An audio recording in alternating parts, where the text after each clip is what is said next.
नमस्कार दोस्तों, insurance technical पर आपका बहुत बहुत स्वागत है। आज हम चर्चा करने वाले हैं एलआईसी के नई इंडोमेंट प्लान के बारे में, जिसका टेबल नंबर है 914 एलआईसी ने इसे 1 फरवरी 2020 को लॉन्च किया है। एलआईसी ने पुराने इंडोमेंट प्लान टेबल नंबर 814 की जगह कुछ बदलाव के साथ इस पॉलिसी को लाया है। यह पॉलिसी एलआईसी की एक ऐसी पॉलिसी है जिसमें आप सबसे लंबी अवधि तक पैसा इन्वेस्ट कर सकते हैं। यह एक रेगुलर प्रीमियम की पॉलिसी है जिसके अंतर्गत आप जितने वर्ष की पॉलिसी लेंगे आपको उतने वर्ष तक प्रीमियम का भुगतान करना होगा। यह एक विद प्रॉफिट प्लान है जिसके अंतर्गत एलआईसी आपको 2 प्रकार के बोनस देती है। पहला है वेस्टेड सिंपल रिविजनरी बोनस। आपकी पॉलिसी जितने ज्यादा पीरियड तक चलेगी इस बोनस का अमाउंट उतना ही ज्यादा होगा। और दूसरा है फाइनल एडिशनल बोनस। इस बोनस का भुगतान 15 वर्ष या उससे अधिक अवधि की पॉलिसी की मैच्योरिटी या पॉलिसी के अंतर्गत 15 वर्ष या उससे ज्यादा अवधि के बाद डेथ क्लेम आने पर होती है। आइए सबसे पहले बात करते हैं इस पॉलिसी को लेने के लिए आवश्यक मापदंड के बारे में। इस पॉलिसी को लेने के लिए मिनिमम एज एट एंट्री है 8 वर्ष, मतलब 8 वर्ष से कम उम्र के बच्चों को यह पॉलिसी नहीं दी जा सकती। यह पॉलिसी उस बच्चे को ही दी जा सकती है जिसने 8 वर्ष कंप्लीट कर लिए हों। मैक्सिमम एज एट एंट्री है 55 वर्ष नियरेस्ट बर्थडे, मतलब 55 वर्ष 6 महीने से अधिक उम्र वाले को यह पॉलिसी नहीं दी जा सकती। मैक्सिमम एज एट मैच्योरिटी वो है 75 वर्ष, मतलब 55 वर्ष के आयु वाले व्यक्ति को 20 वर्ष से ज्यादा की पॉलिसी पीरियड नहीं दी जा सकती। उसी प्रकार 50 वर्ष वाले व्यक्ति को 25 वर्ष से ज्यादा की पॉलिसी पीरियड नहीं दी जा सकती। मतलब इस पॉलिसी के अंतर्गत जो भी पॉलिसी पीरियड अवेलेबल है उसमें से उतना ही पीरियड की पॉलिसी दी जा सकती है जिससे कि पॉलिसी की मैच्योरिटी बीमा धारक की आयु 75 वर्ष पूरे होने तक हो जाए। पॉलिसी टर्म, इस पॉलिसी के अंतर्गत 12 वर्ष से लेकर 35 वर्ष तक का टर्म अवेलेबल है। अर्थात यह पॉलिसी 12 वर्ष से कम टर्म जैसे 5 वर्ष, 8 वर्ष या 10 वर्ष के पीरियड के लिए उपलब्ध नहीं है। इसे मिनिमम 12 वर्ष के लिए लेना होगा। और जो मैक्सिमम टर्म है वह है 35 वर्ष। प्रीमियम पेमेंट टर्म, जैसा कि पहले बताया था, यह एक रेगुलर प्रीमियम की पॉलिसी है जिसके अंतर्गत आप जितने वर्ष की पॉलिसी लेंगे उतने वर्ष तक प्रीमियम का भुगतान करना होगा। यदि आप 12 वर्ष की पॉलिसी लेंगे तो आपको 12 वर्ष तक प्रीमियम का भुगतान करना होगा, और यदि आप 35 वर्ष की पॉलिसी लेंगे तो आपको 35 वर्ष तक प्रीमियम का भुगतान करना होगा। मिनिमम सम एश्योर्ड, इस पॉलिसी के अंतर्गत मिनिमम सम एश्योर्ड 1 लाख रुपए है। 1 लाख से ऊपर का सम एश्योर्ड आप 5,000 के गुणक में ले सकते हैं। Maximum sum assured, maximum sum assured की इस पॉलिसी में कोई लिमिट नहीं है, लेकिन यह आपके इनकम के ऊपर निर्भर करेगा। अब बात करते हैं इस पॉलिसी के अंतर्गत उपलब्ध राइडर्स के बारे में। जो पहला राइडर है वह है accidental death and disability benefit rider, और दूसरा है एक्सीडेंट बेनिफिट राइडर। इन दोनों राइडर में से किसी एक राइडर का चुनाव आप कर सकते हैं। जो तीसरा राइडर है वह है न्यू टर्म एश्योरेंस राइडर, चौथा है new critical illness benefit rider, और पांचवा है प्रीमियम वेवर बेनिफिट राइडर। यदि आप यह प्लान अपने बच्चे के नाम पर ले रहे हैं तो इस राइडर को जरूर लें, ताकि प्रीमियम पे करने वाले के साथ कुछ अनहोनी हो जाती है तो इस पॉलिसी के अंतर्गत प्रीमियम भुगतान करने की आवश्यकता न पड़े। बाकी राइडर का चुनाव आप अपनी जरूरत और बजट के अनुसार कर सकते हैं। यहाँ पर ध्यान दें, राइडर का मतलब होता है पॉलिसी बेनिफिट के अलावा अतिरिक्त बेनिफिट, और इन राइडर्स को लेने के लिए अतिरिक्त प्रीमियम का भुगतान करना होता है। अगर आप इन राइडर्स को पूरी तरह समझना चाहते हैं तो मैंने इन राइडर्स की अलग से वीडियो बनाई हुई है, आप उन वीडियो को जरूर देखें। उन वीडियो की लिंक मैंने इस वीडियो के डिस्क्रिप्शन में दे दी है। आपकी जानकारी के लिए बता दूं कि एलआईसी के जो भी राइडर्स हैं उसे आप किसी भी पॉलिसी में लेंगे तो उसके टर्म्स, कंडीशन और बेनिफिट एक जैसे ही होंगे।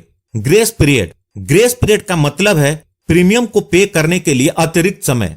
इस ग्रेस पीरियड के दौरान भी पूरी कवरेज बनी रहती है, और इस ग्रेस पीरियड के दौरान यदि क्लेम आता है तो एलआईसी उसका भुगतान करती है। ग्रेस पीरियड इस बात पर निर्भर करता है कि प्रीमियम पेमेंट का आपने कौन सा मोड चुना है। यदि बीमा धारक ने ईयरली या हाफ ईयरली या क्वार्टरली प्रीमियम पेमेंट मोड चुना है तो उन्हें ग्रेस पीरियड 30 दिनों का मिलता है। यदि बीमा धारक ने मंथली प्रीमियम पेमेंट मोड का चुनाव किया है तो उन्हें ग्रेस पीरियड 15 दिनों का मिलता है। अब बात करते हैं सरेंडर वैल्यू के बारे में। इस पॉलिसी के अंतर्गत 2 वर्ष के प्रीमियम का भुगतान करने के बाद बीमा धारक पॉलिसी को सरेंडर कर सकते हैं, लेकिन इस बात का ध्यान रखें कि जब भी आप पॉलिसी को सरेंडर करेंगे आपको काफी नुकसान होगा। इसलिए पॉलिसी लेते समय सोच समझकर उतनी ही सम इंश्योर्ड की पॉलिसी लें जिसका प्रीमियम भरने में आपको दिक्कत ना हो और आपको पॉलिसी सरेंडर करने की आवश्यकता ना पड़े। Loan facility. इस पॉलिसी के अंतर्गत लोन की सुविधा उपलब्ध है जो कि पॉलिसी के अंतर्गत 2 वर्ष के प्रीमियम का भुगतान करने के बाद मिलती है। लोन का अमाउंट इस बात पर निर्भर करता है कि पॉलिसी कितने साल चली है और उसका सरेंडर वैल्यू क्या है। इनफोर्स पॉलिसी के लिए अर्थात चालू पॉलिसी के लिए लोन सरेंडर वैल्यू का 90% मिलता है और पेड वैल्यू पॉलिसी के लिए लोन सरेंडर वैल्यू का 80% मिलता है। Revival of policy. रिवाइवल का मतलब होता है बंद पॉलिसी को फिर से चालू करना। यदि आपने कुछ वर्ष तक पॉलिसी के प्रीमियम का भुगतान किया और उसके बाद प्रीमियम का भुगतान करना बंद कर दिया और आपकी पॉलिसी बंद हो गई या पेड अप वैल्यू पर चली गई तो आप इस पॉलिसी को 5 वर्ष के अंदर कभी भी बकाये प्रीमियम का भुगतान इंटरेस्ट के साथ करके चालू कर सकते हैं। यह 5 वर्ष का रिवाइवल पीरियड इस पॉलिसी के अंतर्गत एक अच्छा बदलाव है।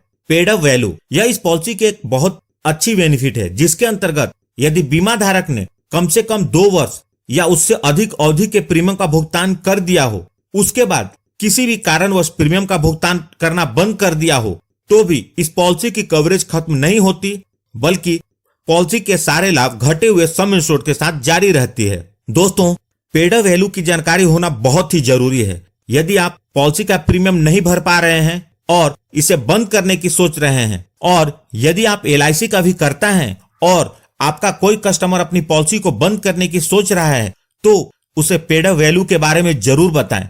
मैंने पेड अप वैल्यू के ऊपर अलग से वीडियो बनाई हुई है, यदि आप उसे देखना चाहते हैं तो जरूर देखें। Settlement option for maturity and death benefit. इस पॉलिसी के अंतर्गत आपको मैच्योरिटी और डेथ बेनिफिट लेने के 2 ऑप्शन उपलब्ध हैं।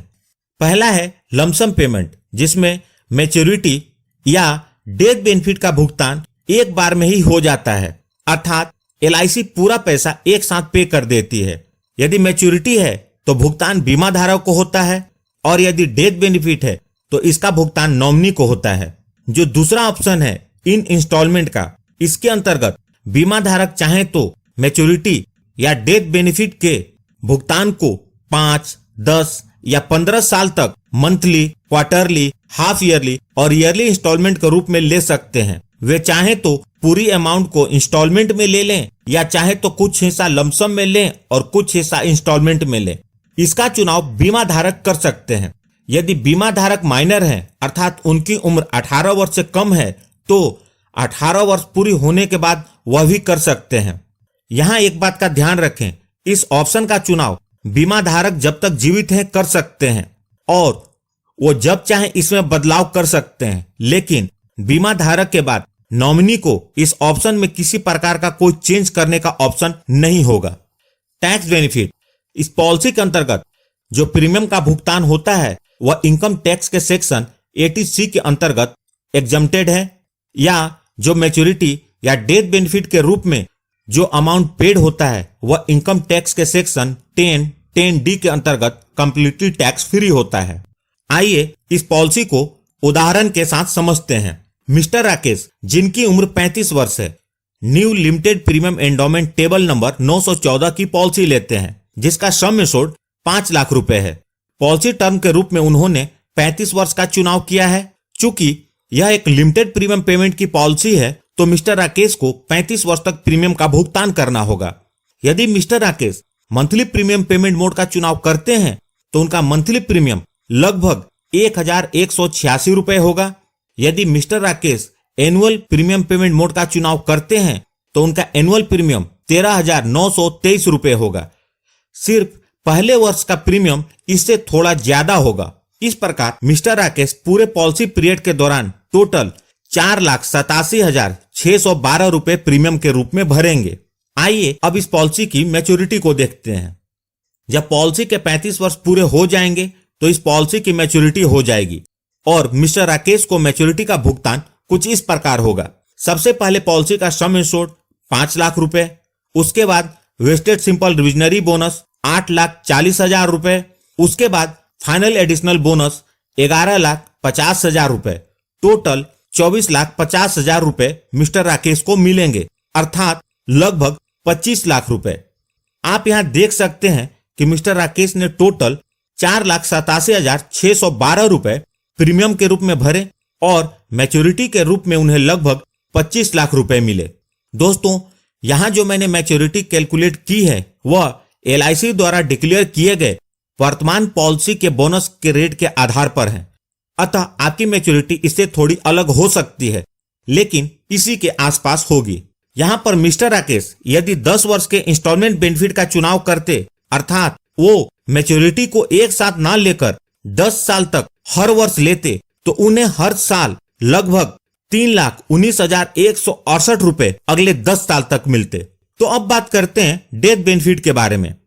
पॉलिसी के बाद से लेकर पॉलिसी पीरियड के दौरान कभी भी मिस्टर राकेश के साथ कुछ अनहोनी होती है और वो अपने परिवार के बीच नहीं रहते, तो नॉमिनी को डेथ बेनिफिट का भुगतान होगा, चाहे अनहोनी पॉलिसी के तुरंत बाद हो या कभी भी हो। नॉमिनी को कम से कम पॉलिसी का सम इंश्योर्ड जो कि 5 लाख रुपए है वह जरूर मिलेगा और साथ में वेस्टेड सिंपल रिविजनरी बोनस भी। इस बोनस का अमाउंट इस बात पर निर्भर करेगा कि पॉलिसी कितने वर्ष तक चली है। पॉलिसी जितने ज्यादा समय तक चलेगी बोनस का अमाउंट उतना ही ज्यादा होगा। यदि अनहोनी पॉलिसी के 15 वर्ष पूरे होने के बाद होती है तो नॉमिनी को फाइनल एडिशनल बोनस भी मिलेगा। दोस्तों, यदि आप इस वीडियो के कंटेंट को पढ़ना चाहते हैं तो आप मेरी वेबसाइट insurance-technical.com को विजिट कर सकते हैं। मैंने अपने वेबसाइट की लिंक इस वीडियो के डिस्क्रिप्शन में दे दी है। तो यह थी इस पॉलिसी की जानकारी। यदि वीडियो अच्छी लगी हो तो प्लीज इसे लाइक करके मुझे प्रोत्साहित जरूर करें। और सबसे महत्वपूर्ण, यदि आपने इस चैनल को अभी तक सब्सक्राइब नहीं किया है तो कर लें, ऐसे ही वीडियो लगातार पाने के लिए। साथ में बेल आइकन को भी क्लिक कर दें और ऑल सेलेक्ट कर लें, ताकि जब भी मैं न्यू वीडियो अपलोड करूं वह तुरंत आप तक पहुंच जाए। यदि आपके पास कोई सवाल है तो उसे कमेंट बॉक्स में लिखें। और अंत में अपना कीमती समय निकालकर इस वीडियो को देखने के लिए आपका बहुत बहुत धन्यवाद।